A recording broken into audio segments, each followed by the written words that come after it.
Eli, Eli, Eli, lama sabachthani. Neviem, čo to znamená, ten tvoj výrok na perách, ale ak len to, aby sme vedeli, že ty vieš ten pocit, jak by Boh ostal v noci, tak blízky je Pán. On vie, čo je byť sám. Blízky je Pán. On vie, čo je byť sám.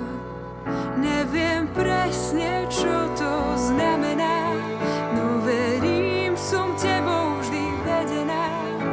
Veď viem, aj ty vieš ten pocit, a pocit stále je len pocit. Muž pevnej mysle dožije sa pokoja. No možno aj ja musím zomrieť, aby som vedela, že hoď sa zdám akoby bez teba, ty rozumieš a ostávam vedená. A za smrťou s hoďakým pocitom dožijem sa vzkriesenia.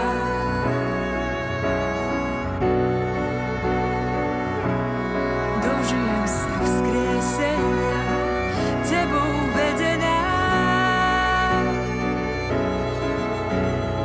Eli, Eli, Eli, lama sabachthani.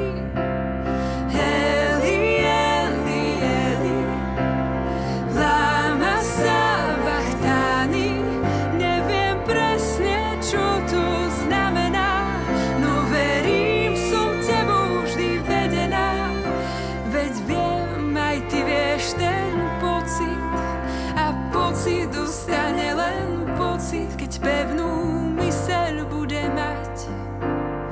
Dožijem sa pokoja.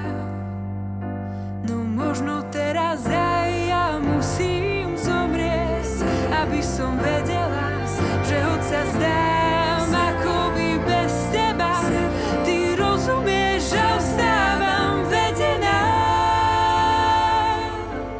A za smrťou s hoďakým pocitom, a za smrťou s hoďakým pocitom, a za smrťou s hoďakým pocitom, za smrťou s hoďakým pocitom dožijem sa vzkriesenia.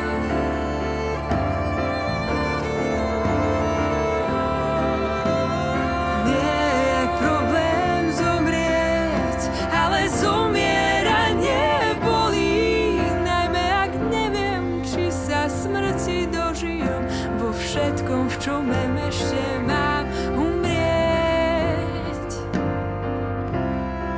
No budem žiť, budem žiť, budem žiť s tebou. Budem žiť, budem žiť, budem žiť s tebou. Budem žiť, budem žiť, budem žiť v tebe. A za smrťou s hoďakým pocitom, za smrťou s hoďakým pocitom, a za smrťou s hoďakým pocitom dožijem sa vzkriesenia.